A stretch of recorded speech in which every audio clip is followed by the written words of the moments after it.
The San Francisco style sourdough starter culture by Cultures for Health. The company sent this to me so I could check it out.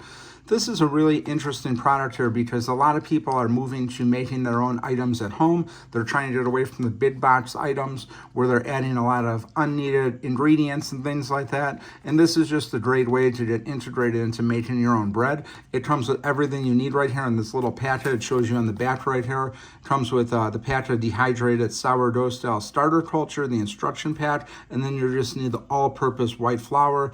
They're recommending to go with organic. Has the nutrition profile on here, and just this is a really great way to start avoiding the big box breads and things like that. I know for myself, the bread that I'm currently using, it's in the frozen section, so you got to maintain it in the refrigerator, keep it frozen, and it's not available at all the stores. So this is really nice if you're going to be looking to do it at home. So open it up and see what's inside here. So it opens, it's sealed really nicely. So you open it up.